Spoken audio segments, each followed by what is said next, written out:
ሰላም ኣብ ዝተፈላለዩ ኩርናዓት ዓለም ብምዃን ምስ ትግራይ ቱደይ ዘለኹም ክቡራትን ክቡራንን ኣብዚ እዋን መንግስቲ ፌደራል ኣብ ልዕሊ ትግራይ ዝወስዶም ዘሎ ስጉምትታት ብፍላይ ድማ ትማሊ 16 ለካቲት 2018 ዓመተ ምህረት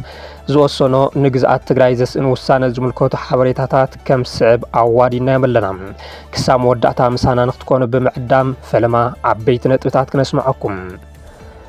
እቲ ሕዚ ስርዓት ብልጽግና ወሲንዎ ዘሎ ውሳነ ኣይተ ጌታቸው ረዳን ጀነራል ጻድቃን ገብረትንሳኤን ቅድሚ 4 ዓመታት ዝተስማዕምዕዎ ጉዳይ ምዃኑም ፖለቲከኛ መሓሪ ዮሃንስ ኣቃሊዑ ወልቃይት ይኹን ጸለምቲ ከምኡ እውን ራያ መሬት ኢትዮጵያ ስለ ዝኾነ ናብ ዝኸደ የለን ኢትዮጵያ በሪ ባሕሪ ንኽትውን ንሓግዝ ዝብል ምስ ብልጽግና ኣብ ስምምዕ ከም ዝበጽሑ እውን እቲ ፖለቲከኛ ገሊጹሎም ሕዚ ዘውጽዎ ዘሎ መግለጺ ንይምሰልን ህዝቢ ትግራይ ናብ ቁስሉ ግራጭ ንምስዳድን ይኽብል እውን ነቂፉም ፖለቲከኛ መሓሪ ዮሃንስ ዘውጾም ምሽጥራት ብዝርዝር ክነስምዐኩም ኢና ተጋሩ ድሕሪ ውሳነ ባይቶ ፌደሬሽንን መግለጺ ቦርድ መረፃን ኣብ ጉዳይ ግዝኣታዊ ሓድነት ትግራይ ብሓባር ጠጠው ዝበሉ ይመስሉ ካብ ውድባት ፖለቲካ ክሳብ ሲቪክ ማሕበራት ካብ ውልቀ ሰባት ክሳብ ማሕበራት ሞያ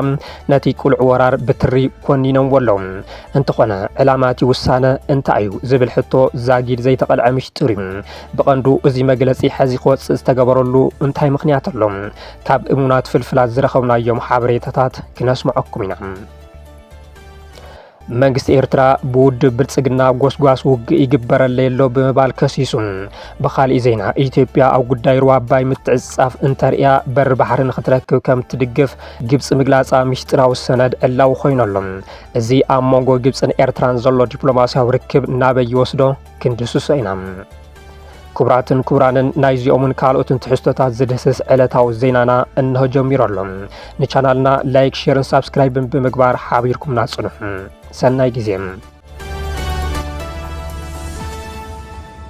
ባይቶ ፌደሬሽን ኢትዮጵያ ኣብ ልዕሊ ግዝኣት ትግራይ ዘመሓላለፈ ውሳነ ንሕገ መንግስትን ውዕሊ ፕሪቶሪያን ብምፍራስ ዘይዛሪ ጎነፅ ዘበግስ ከም ዝኾነ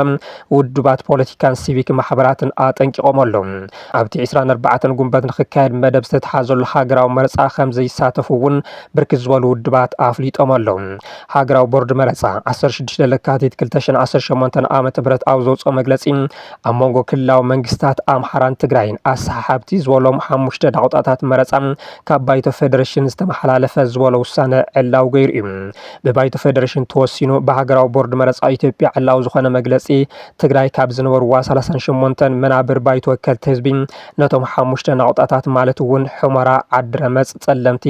ኦፍላ ኮረምን ራያ ኣላማጣን ካብ ክልላዊ መንግስቲ ትግራይ ወፃኢ ኮይኖም ብቐጥታ ንባይቶ ወከልቲ ህዝቢ ዝውክል መረፃ ንኽካየደለን ባይቶ ፌደሬሽን ወሲኑ ይብል ባይቶ ፌደሬሽን 25 ጥሪ 2018 ዓመተ ምህረት ኣብ ጽሓፎ ደብዳበ መረፃ ቤት ምክሪ ክልል ኣብቲ ከባቢ ብዝተዓለ ውጥጥ ይግበአኒ ብሕገ መንግስቲ ምስተፈትሐ ምቹው ግዜ ተመሪጹ ንቅድሚት ከም ዝካየድ ምውሳኑ እውን ገሊጹ እዩ ስለ ዝኾነ ድማ እቲ ቦርድ ነቲ ካብ ቤት ምክሪ ፌደሬሽን ዝመጸለይ ዝበለ ውሳነ መሰረት ብምግባር ንሸውዓይ ግዜ ዝግበር ሓፈሻዊ መረፃ ዘልዩ ሕጋዊ ስርዓትን ኣሰራርሓን ተኸቲሉ ንምትግባር ድልው እየ ኢሉ ኣሎ ሃገራዊ መረፃ እተን ሕዚ ዝተጠቐሳ ናቁጣታት መረፃ ኣብ ትሕቲ ትግራይ ኮይነን መረፃ ከም ዘካይዳ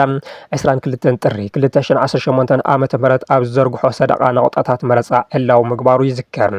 ሕዚ ድማ ባይቶ ፌደሬሽን ኣዚዝ ንምባል ነቲ ሰደቃ ከም ዝኸለሶም እቲ ቦርድ መረፃ ኣፍሊጡ ኣሎ እዚ ውሳነ ንሕገ መንግስትን ውዕሊ ፕሪቶሪያን ብምጥሓስ ኣብ ልዕሊ ህዝቢ ትግራይ ዝተኣወጀ ዳግም ወራር ከም ዝኾነና ተገለጸ ይርከብ ድሕሪ እቲ መግለጺ ካብ ውድባት ክሳብ ሲቪክ ማሕበራት ካብ ውልቀ ሰባት ክሳብ ትካላት ተሪር ተቃውሞ ገጢምዎ ኣሎ ብቦርድ መረፃ ኢትዮጵያ ዝወፀ መግለጺ ሕገ መንግስታዊ ጸረ ውዕሊ ፕሪቶሪያ ግዝኣታዊ ሓድነት ትግራይ ከም ስጋው ጉዚ ዝሽንሽን ጎነፅ ዘናሃር ይኽብል ዝተቃወመ ጊዜያዊ ምምሕዳር ትግራይ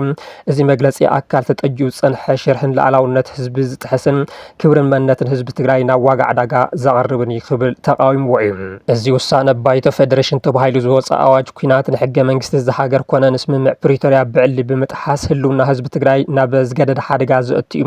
ብምዃኑ እውን ሕወሓት ኮነ ህዝቢ ትግራይ ብህልውንኡን ሕገ መንግስታዊ ላዕላውነትን ፍጹም ከም ዘይደራደር ኩሉ ክፈልጥ ይግባእ ዝበለ ድማ ህወሓት እዩ ካብዚ ሓሊፉ ጉዳይ ላዕላዊ መሬት ትግራይን ህልውና ህዝቢ ትግራይን ዘይሕለፍ ቀይሕ መስመር ምዃኑ ደጊምና ክንገልጽ ንፈቱ ኢሉ ኣሎ ህወሓት ውድብ ናጽነት ትግራይ ውናት ድማ ኣብ ግዝኣታዊ ሓንነት ትግራይን መሰል ህዝብናን ከም ዘይንደራደር ፈታውን ጸላን ክፈልጡ ይግባእ ድሕሪ ምባል እዚ ውሳነ ሰላም ዘፍርስን ንኹነታት እቲ ዞባ ናብ ዘይተደለየ ወጥሪ ዕንክሊልን ዳግማይ ኩናት ዝወልድን ሓደገኛ ስጉምቲ ብምዃኑ ብህፁፅ ንኽረም ጻውዒት ኣቕሪቡ ውሳነ ቦርድ መረፃ ኢትዮጵያ ሓደገኛን ኮነ ተባሂሉ ዝተገበረ ናይ ጎንፂ መጓሃርን እዩ ዝበለ ድማ ውድብ ሳልሳይ ወያነ ትግራይ ሳወት እዩ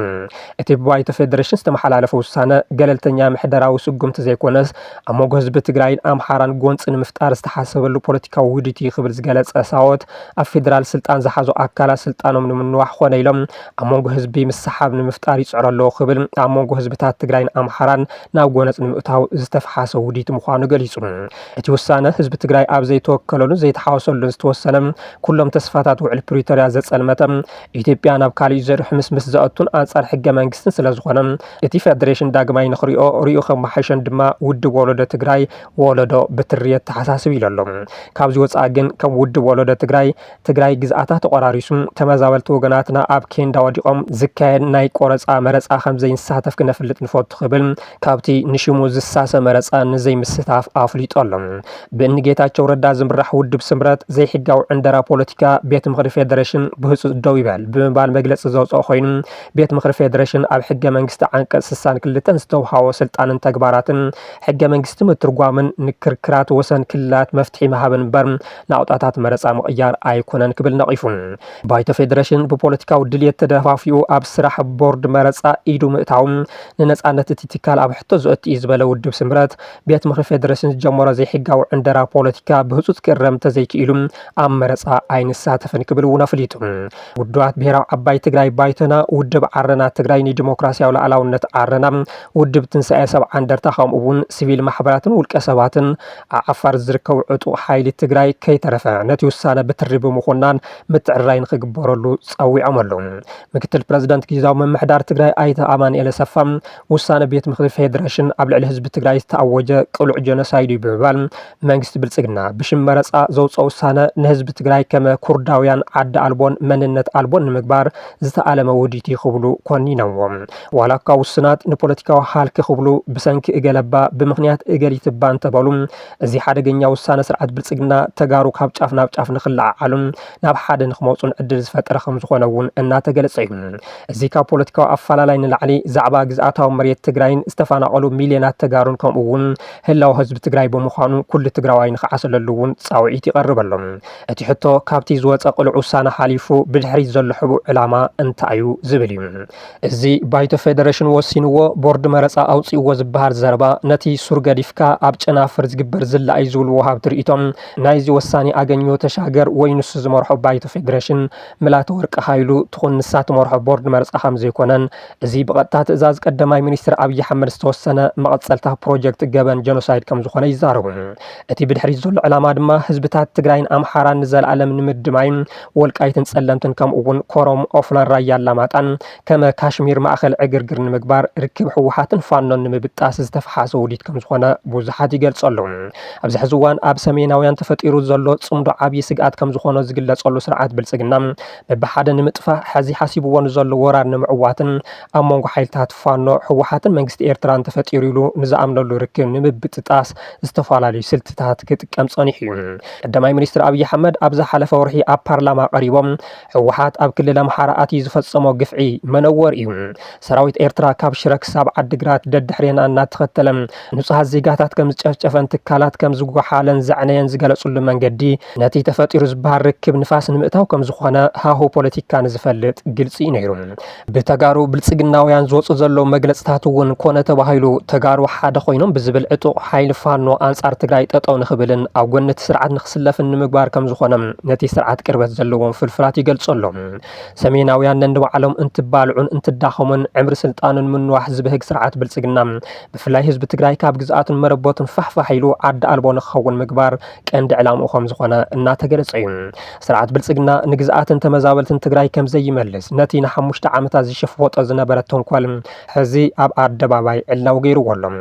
አንጻር ግዝኣታውን ተመዛበልትን ትግራይ ክሰርሑ ዝጸንሑ ሕዚ እውን ነቲ ውሳነ ዛጊድ ዘይኮነንዎ እኒ ጀነራል ጻድቃን ገብረትንሳኤ ግን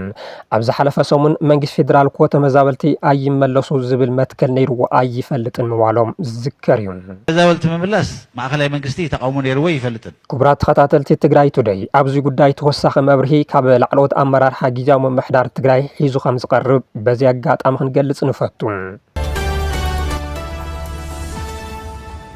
ኣይተ ጌታቸው ረዳን ጀነራል ጻድቃን ገብረትንሳኤን መሬት ትግራይ መን የመሓድሮ በዘየገድስ ኢትዮጵያ በር ባሕሪ ይሃልዋ ብምባል ከም ዝተስማዕምዑ ፖለቲከኛ መሓሪ ዮሃንስ ኣቃልዩ። ላዕለዋይ ኣመራርሓ ውድብ ነጻነት ትግራይ ፖለቲከኛ መሓሪ ዮሃንስ ቅሉዕ ደብዳበ ንጀነራል ጻድቃን ጌታቸው ረዳን ብዝብል ኣብ ማሕበራዊ ሚድያ ኣብ ዘወዝዐ መልእኽቲ ነቲ ናይ ቦርድ መረፃ ውሳነ ጀነራል ጻድቃንን ጌታቸውን እንኳዕ ደስ በለኩም ፍረ ጻዕርኹም እንኳዕ ረኸብኩም ክብል ብሕርቃን መልእኽቱ ይጅምር። እወ ቀልዓለም ይትረፍ ብልጽግና መሬት ራያ ጸለምትን ምዕራብ ትግራይን ቅድሚ ጥቅምቲ 2013 ከም ዝነበሮ ኣካል ትግራይ ኮይኑ ክቕጽል ከም ዘይደሊ ሕዚ ይኩንኩም እንትፈልጡ 2014 ኣብ ጅቡትን ሲሸልስን ዝርርብ ምስተጀመረ ኣሽዑ አንዳዕዲቕኩም ኢኹም ትፈልጡ ዝበለ መሓሪ ዮሃንስ ሰራዊት ትግራይ ናብ አዲስ አበባ ዝኣቲ መሲልኩም ዝኾነ ናይ ስልጣን መደባት ከም ዝነበረኩም ፍሉጥ ኮይኑ ብናታትኩም ፖለቲካዊ ስሑት ስልሒት ብናይቶም ኣዘዝቲ ወተሃደራዊ ዕሽነት ካብ ደብረ ብርሃን መልሲ ምስኮነ ጻድቃንን ጌታቸውን ከምኡውን ካልኦት ብድሕሪኹም ዘለዉ ነባራት ሕወሓታውያን ኣሽዒኹም ንብሔረ ትግራይ ምቅላስ ደው ኣቢልኩም ንሃገርኩም ኢትዮጵያ ወናኒት ባሕሪ ጌርኩም ክተድሕንዋ ወሲንኩም ክብል እቲ ጉዳይ ቅድሚ 4 ዓመታት ከም ዝጅምር ገሊጹ። ብኡ መዳይ ድማ ቅድሚ ስምምዕ ተኽሲ ደሙማል ፕሪቶርያ ቀዲምኩም ምስ ብልጽግና ኦሮሞ ተስማዕሚዕኹም መጋዊት ወይ ሚያዝያ 2014 ኢኹም ተስማዕሚዕኹም። መቸም ጀነራል ጻድቃን ኣብ ኣኽሱም ሆቴል ኣብ ዝነበረ ኣኼባ ሞሊቑካ ነዚ ምሽጥር ከም ዝዳሕዳሕካዮ ኣይትኽሕድን ብምባል ካብቲ እዋን ጀሚሩ ንብልጽግና ብድሕሪኦም ገይሮም ሰራዊት ትግራይ ናብ ኤርትራ ከኣቱ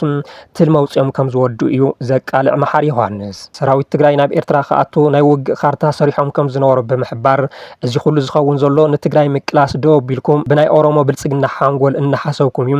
ሃገርና ኢትዮጵያ ወናኒት ባሕሪ ክትከውን ኣለዋ ምዕራብ ትግራይ ኮነ ራያ ጸለምቲ መሬት ኢትዮጵያ እዩ ናብ ዝኸደ የብሉን ዝብል ጽኑዕ እምነት ተሓንጊጥኩም ኢኹም ናብዚ ኩሉ ኣትኹም ኣየማኸርኩምናን ከዓ ንዓና ሓቢእኹም ምስ ኦሮሞ ብልጽግና ኢኹም ኩሉ ወዲእኹምዎ ነይርኩም። ነዚ እውን ጌታቸው ፕሬዝደንት ምስኮንካ ስለዝኣመንካሉ ዘካሓደ ይኮነን ክብል ነቲ ጉዳይ የብርህ ቀጺሉ እዚ ሕቡእ ተልእኾኹም ንምትግባር ወሸን ኢልኩም ስራሕ ጀሚርኩም እቲ ሓደ ፍንጫል ሕወሓት ኣወጊድኩም ባህግኹም ክተፈጽሙ ኣንጻር መኸተ ህዝቢ ትግራይ ወፊርኩም ማዕረ ጉጅለ ደብረጽዮንን ፈትለን ኣንጻር ብሄራውነት ትግራይ እውን ወፊርኩም ነቶም ካብ ሰናይ ጉሓቱ ኢድ እግሪ ዘይብሎም ኣዘዝቲ ሰራዊት ነናብ ጉጅለኹም ተማቒልኩም ልትኢኹም ፍንጫላት ንሰራዊት ትግራይ መንፈስ ቃልሲ ህዝቢ ትግራይን ኣፍሪስኩም መወዳእታኹም ኣዲስ አበባ ሰፊርኩም ይብል መሓሪ። እዚ ደኣሞ እንታይ ሓድሽ ነገር ዶ ተፈጢሩ እዩ ብምባል ዝሓትት ነቲ መግለፂ ንምውፃእ ዝቐድሞም ዘይብሎም ነንጌታቸውም ብልጽግና ኦሮሞ ብኩናት ዘይረኽቦ ዓወት ብገንዘብ እዩ ኣዕዊትዎም ትግራይ ሃልወት ኣይሃልወት ኣብይን ብልጽግና ኦሮሞን ማእኸላይ መንግስቲ ኢትዮጵያ ሒዞም ክቕጽሉ ኣይጽገሞምን። ኣምሓራ መሓዝ ግን ኣዝዩ ኣገዳሲ እዩ። ስለዚ ብሕንቃቐ መሓዝ እንተተደልዩ እውን ንኣምሓራ እዮም ዝሕንቁቁ ዳ እምበር ሽሕ ግዜ ይማረኽ ሽሕ ግዜ ይለምን ንትግራዋይ ምሕንቃቕ ኣየዋጾምን። ብኣንጻሩ ንስኹም ንብልጽግና ተረብሕዎ መኸተ ትግራይ ኣብ ምድስካል ጥራሕ ስለዝኾነ ካብ ድሕሪ ሕዚ ኣይተገድስዎን ከምናቱ እምነት ገዛዕየኹም ዳርጋ ወዲእኹም ኢኹም ይብሎም እሞ እንታይ ንማሊ ምትላል ይኣክል መሬት ምዕራብ ትግራይ ራያን ጸለምትን ናብ ዝኸደ የብሉን ፈለማን ኢትዮጵያ ሃገርና ወናኒት ባሕሪ ንግበራ ኢልኩም ወዲእኹም እናሃለኹም ንህዝብና ኣብ ቁስሉ ጨው ኣይትነስንስሉ ወየ ግዚኡ ናይ ህሊ ኮይኑ እምበር ኣብ 2014 ሰራዊት ትግራይ ናብ ኤርትራ ወራር ውግእ ክኸፍት ወሲንኩም ወዲእኹም እናሃለኹም እኮ ኢኹም ሰላም ኢና ንደሊ ዝብል ጭርሖ ከፊትኩም መሬት ትግራይ ዓውዲ ኩናት ንክኸውን ድግድግ ይተዓጢቁም ሰሪሕኩም ኢልዎም ሕዚ ንጹር ካብ ኮነ እምበር ትልኽ ትብል ትግራዊት ትንፋስ ፖለቲካ ተሪፋትኩም እንተኾይና ኣያምበሉ ብልጽግና ኦሮሞ ንኩናት ዝዳሎ ዘሎ ብቆንዱ ናይ ትግራይ ምድኻም ተኣማሚኑ እዩ። ክብርኹምን ክብሪ ዓድኹምን ክተመለሱ ኣንጻር ብልጽግና ሕዚ ተበገሱ ጉዳይቲ ናይ በዓል ደብረጽዮን ሕወሓት እንተኾነ ሕዚ ጉዳይ ዝበዝሕ ትግራዋይ እዩ ናይ ቦይንኹም ኣይኮነን። ፕሪቶርያ ሕገ መንግስቲ ኢትዮጵያን መረፃ ቦርድ ኢትዮጵያን ዝበሃል ጽውጽዋይ ደው ኣቢልኩም ንዑ ብዛዕባ መኸተ ምስ ህዝብን መንግስትን ኤርትራ ንምክር ምስ ተቃለስቲ ኣምሓራ እውን ንላዘም ምስ መንግስቲ ኤርትራ ንምምኻር ከዓ ናይ በዓል ደብረጽዮን መጉዚትነት ኣየድልየኩምን በዓልኩም ተበግሶ ወሰዱ ክብል ሕዚ ንትግራይ ዘዋፃ ናብ ሰሜን እምበር ናብ ደቡብ ከም ዘይኮነ ይገልጽ። ሓቂ እዩ ዘይተፈትሐ ውራይ ኣሎ እዩ ግን ምስ ብልጽግና ኮፍ ኢልኩም ምዝራብ ዘይኣበየኩም ምስ ፕሬዝደንት ኢሳያስ ኣየኣብየኩምን ዝኣበየኩም ዘሎ ሕልሚ ዓባይ ኢትዮጵያ ኩለንተናኹም ተቆጻጺሩ ዓይንኹም ከይርኢ ልቦናኹም ከየገናዝብ ስለዝኸወለኩም ጥራሕ እዩ። ካብዚ ወፃኢ ጊላ ሃርጉፍጉፍ ፖለቲካ ብልጽግና ኦሮሞ ኮይና ክንቅጽል ኢና እንተልኩም ታሪክኩም ትጽይቁም በር ኢትዮጵያ ይትረፍ ባሕር ክትውንን ሚልዮናት ዝቕተሉላ ናይ ደቂ ሰባት ቄራ ከም ምዃን ኣይትድሕንን ትግራይ እውን ንግዚኡ ትፍተን በር ብቓልሲ ሓድሽ ወለዶ ትንስኣኻ ምርጋጽ ኣይተዓግትዋን ክብል ንጹር መልእኽቲ ኣሕሊፉ መንግስቲ ኤርትራ ብውድብ ብልጽግና ጎስጓስ ውግእ ይግበረለሎ ብምባል ከሲሱ ብኻልእ ዜና ኢትዮጵያ ኣብ ጉዳይ ሩባ ኣባይ ምትዕጻፍ እንተርያ በር ባሕሪ ንኽትረክብ ከም ትድግፍ ግብፂ ምግላጻ ምስጢራዊ ሰነድ ወፂኡሎ እዚ ኣብ መንጎ ግብፅን ኤርትራን ዘሎ ዲፕሎማስያዊ ርክብ ናበይ ይወስዶ ሕቶ ብዙሓት ኮይኑሎ ሚኒስትሪ ሓበሬታ ኤርትራ ኣይተ የማነ ገብረ መስቀል ኣብ ማሕበራዊ መርበብ ኤክስ ኣብ ዘመሓላለፍዎ መልእኽቲ መራሕቲ ውድብ ብልጽግና ገለ ክፋል ላዕለዎት መኮንናት ሰራዊትን ናይ ውግእ ጎስጓስን ምፍራሕን የካይዱለሎ ኢሎም እቲ ስርዓት ንውሽጣዊ ተዓዘብትን ምድንጋር ላዕላዊ መሬት ኤርትራ ዘጠቓለሉ ብፎቶሾፕ ዝተሰርሑ ናይ ሓሶት ካርታታት ኣብ ማዕኸናት ዜና ይዝርግሕ ከም ዘሎ ዝጠቐሱ የማነ ገብረ መስቀል ንደገ ግና ባዕሉ ከም ግዳይ ኮይኑ ብምቕራብ ብጉልባብ ሕቶ ኣፍ ደገ ባሕሪ ርእሰ ምክልኻል ንምግባር ይፅዕር ከም ዘሎ ኣመልኪቶም ኣይተ የማነ ብምቕጻል እዚ ተግባር እዚ መግለፂ ናይቲ መሪሕነት ናይ ምትላል ናይ ሓሶት ሓበሬታ ናይ ምንዛሓን ባህርያት ምዃኑ ብምግላጽ ነቲ ስጉምቲ ብትሪ ነቒፎምዎም መንግስቲ ኤርትራ እቲ ነቐፌታ ዘበገሰ ኣብዚ ሰሙን ኣብ ሃዋሳ ዝተኻየደ መበል 65 ምስረታ ፍሉይ ሓይሊ ኮማንዶ ስዒቡ ብዝተመሓላለፉ መልእኽትታት ምኽንያት እዩ ውድብ ብልጽግና ዳርጋ ኣብ ነፍሲ ወከፍ ህዝባዊ ኣጋጣሚታት ኣንጻር ሉዓላውነትን ግዝኣታዊ ሓድነትን ጎረቤቱን መርዛምን ምልዓልን ዝመልኦ መድረኻት ይቕጽለሎም እዚ ድማ ብግልፂ ምጥሓስ ኣህጉራዊ ሕግታትን ዝተቐመጠ ስርዓታትን መለክዕታት ዞባዊ ሰላምን ምርግኣን እዩ ኢሎምዎም ቅድሚ 2 ዓመት ብፕረዚደንት ክልል ኦሮምያ ኤሬቻ ኣብ ቀይሕ ባሕሪ ዓሰብ ክኽበር እዩ ዝብል ኣዋጅ ብተራ ሚስጥራዊ ዘይኮነ ቅድሚ ሒደት ኣዋርሕ ኣብ ዝተኻየደ ምርቃ ወተሃደራዊ ምልመላ ወግዓዊ ካርታ ኢትዮጵያ ብዘይሕጋዊ መንገዲ ወደባዊት ከተማ ዓሰብን ደቡባዊ ገማግም ባሕርን ኤርትራን ዘጠቓለለ ኣብዚ ቅንያት እዚ ድማ ኣብ መወዳእታ ሰሙን ብፕረዚደንት ብልጽግና ኣብ ምምስራት ፍሉይ ሓይሊ ኮማንዶ ኣብ ቀይሕ ባሕሪ ካብ ጫፍ ሶማል ክሳብ ማሳዋ ኤርትራ ንፖሊስን ድሕነትን ባሕሪ ንምርጋጽ ዘሕፍር ኣዋጅ ስርዓት ብልጽግና ምስ ሶማሊላንድ ዝፈረሞ ሕማቕ ምኽሪ ዝተወሃቦ ስምምዕ ኣብ ደቡባዊ ምዕራብ ኢትዮጵያ ኣብ ትሕቲ ጨረታ ሕቡራት ዓረብ ኤሚሬትስ ተኺላቶ ዘላ ማዓስከር ተዓሊም RSF እዚኦም ኩሎም ስእሊ ናይቲ ኣብ ዞባ ቀርኒ ኣፍሪካ ግጭት ናይ ምልዓል ዘይሓላፍነታውን ሸለልትነት ተግባራቱን ምዝዛምዮም ኢሎም ኣይተ የማነ ገብረ መስቀል ኣብ መወዳእታ ድሕነት በሪ ቀይሕ ባሕሪ ብኻሊእ መንገዲ ኣብ ትሕቲ ስልጣንን ፍሉይ መሰልን ናይተን ኣብ ገማግም ባሕሪ ዝርከባ ሃገራት እዩ ዝውሰን ዝብል መልእኽቲ የማነ ገብረ መስቀል ላዕላውነትን ግዝኣታዊ ሓድነትን ሃገራት ቀርኒ ኣፍሪካ ዘይገሃስ ምዃኑ እውን ኣዝዩ ጭቡጥ ስለ ዝኾነ ኣስፊኻ ክግለጽ ኣይግባእን ኢሎም እዚ ከምዚ ኢሉ እንከሎ መንግስቲ ኤርትራ ምስ ግብፂ ጥንኩር ዲፕሎማስያዊ ርክብ ይፈጥር ኣለኹ ብዝበሉ እዋን ኣሽሓት ኤርትራውያን ኣብ ግብፂ ተኣሲሮም ከም ዝርከቡ ተሓቢሮሎም ኤርትራውያን ስደተኛታት ኣብ ግብፂ ተኣሲሮም ግፍዒ ከም ዝበፅሖም ዘሎ ዝገልጹ ሓበሬታታት ኣብ ግብፂ ዝርከቡ ልዕሊ 3000 ኤርትራውያን ስደተኛታት ተኣሲሮም ፀታዊ ዓመፅ ከም ዝበፅሖምን ከቢድ ስቅያት ከም ዘጋጠሞምን ሓደ ጉጅለ ተሓላቒ ሰብኣዊ መሰላት ኣፍሊጦሎም ካብ 1985 ዓመተ ምህረት ጀሚሩ ነቲ ሃገር ዘመሓድሩን ክሳብ ሕዚ መረፃ ኣካይዶም ዘይፈልጡን ፕረዚደንት ኢሳያስ ኣፈወርቂ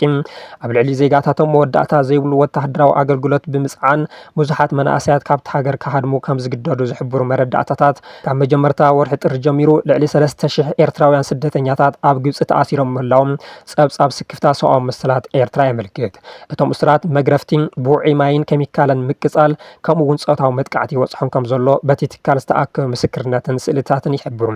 ከም ውጽኢት ድማ ኣብ ማእሰርቲ ንዝነበረት ኣዶ ብዝተፈጸመ ግህሰት ክልተ ንኣሽቱ ህጻናት ከም ዝሞቱ እቲ ትካል ይገልጽ ገለ ስደተኛታት ዋላኳ ኣብ ላዕላዊ ኮሚሽነር ስደተኛታት ሕቡራት ሃገራት ተመዝጊቦም እንትኾኑ ካብ ግዱድ ስደትን ማእሰርትን ክሕልው ኣብ ዝግብኦም እዋን ብሰበስልጣን ግብፂ ናብ ኤርትራ ይስጎጉ ምንባሮም እውን ኣመልኪቱ ትጸብጻብ እዚ ኣብ ልዕሊ ስደተኛታት ዝግበር ዘሎ ጨፍጫፍ ግብፅን ኤርትራን ምስ ኢትዮጵያ ብዘለዎን ምስሓብ ዲፕሎማስያዊ ዝምድናታት ክጠናኸራ ኣብ ዝጸንሓሉ እዋን እዩ እቲ ተሓላቒ ሰብኣዊ መሰል ንውድብ ሕቡራት ሃገራት ስደተኛታት ናብ ኤርትራ ምምላስ ብቕልጡፍ ደው ከብል ጸዊዑሎም ግብፂ ብመሰረት ኣህጉራዊ ሕጊ ስደተኛታት ዘለዎም ግቡእ ክትፍጽመሎም እውን ኣተሓሳሲቡ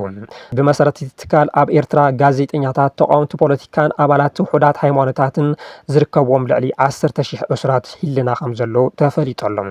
ብዙሓት ብዘይ ፍርዲ ንዓመታት ተኣሲሮም ከም ዝጸንሑ ማዕኸን ዜና ፈረንሳይ AFP ሓቢሮሎም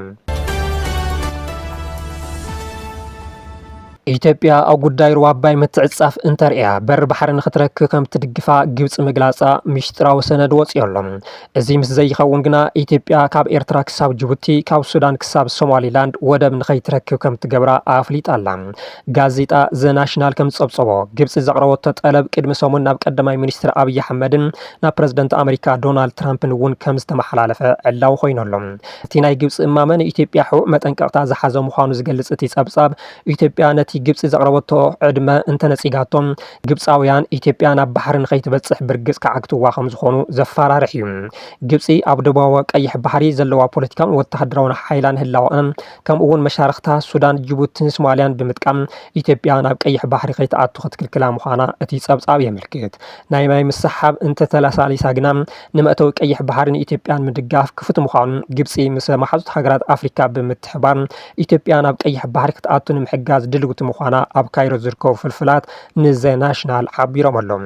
ግብፂ ኣብ ሱዳን ሶማልያን ጅቡቲን ዘለዋ ርእይ ፖለቲካውን ወተሃደራውን ምትእስሳር ከምኡ እውን ኣብ ደቡባዊ ቀይሕ ባሕሪ ዘለዋ ከቢድ ህላዋ ሓይሊ ባሕሪ ተጠቒማ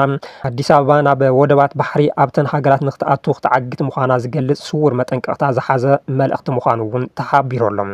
ብዛዕባ እቲ ግብፂ ዘቕረበቶ ዕድመ ካብ ኣዲስ ኣበባ ይኹን ካይሮ ዝተዋሃቦ ወግዓዊ ርእይቶ እኳ እንተዘይሃለወ ቀዳማይ ሚኒስትር ኣብይ ኣሕመድ ኣብዚ ቀረባ እዋን ፕረዚደንት ቱርኪየ ረሲብ ጠይብ ኤርዶሃን ኣብ ዝገበሩ ውዕዳት ኣብ ዝሃቦ ሓበራዊ ጋዜጣዊ መግለጺ ኢትዮጵያ ናብ ቀይሕ ባሕሪ ክትበጽሕ ኣዝዩ ከም ዘድልያ ምግላጾም ዝከር እዩ ግብፅን ኢትዮጵያ ውሑስ መተሓላለፊ ባሕሪ ንኽትገብረላ ዘቕረበቶ ዕድመ ካይሮ ኣብ መጻኢ ብዛዕባ ግድብ ህዳሴ ኣብ ዝካየድ ድርድር ኣብ ልዕሊ ኣዲስ ኣበባ ጸቕጥን ምዕባይ ኣብ ዝሓለፈ ዓመት ኣብ ጅቡትን ጎረቤት ኤርትራን ወደባትን ተዛመድቲ ጽርግያታትን ንምምዕባል ኣብ ስምምዕ ከም ዝበጽሐት ዝዝከር እዩ እዚ ከምዚ ኢሉ እንከሎ ኣብ ቀርኒ ኣፍሪካን ቀይሕ ባሕርን ዘሎ ጂኦፖለቲካዊ ወጥሪ እናሓየለ ኣብ ዝኸደሉ እዋን سعود عرب نإثيوبيان إيرتران نمقرب الناصعرت تتكون حد ورحي أو زي مال سلست جزء ناب أديس هابان أسمران لأخات أملالي سلام منستر قدات وصاي سعود عرب ناب إثيوبيا دحرم مصام مكتلهم ناب أسمرا زمرحن تخون حزب ما أو أسمرا زنور مكتل قدات وصاي سعود عرب نأديس هابان رجيت أمرلهم كلمة حزي منستر قدات وصاي جدي تيموثيوس ناب رياض أمري حمم بارم زكريم بريزيدنت جبسي عبد الفتاح السيسي دما أبز حزوان ناب سعود عرب جدا بمقطع مس وراس زود سعود عرب مزتاهم تفليت اللهم كبران نزي على الزحلناهم زيناتات نزيهم يموسن نيروم سلازت خاطركم بمسجان أو زيكن في اليوم سلام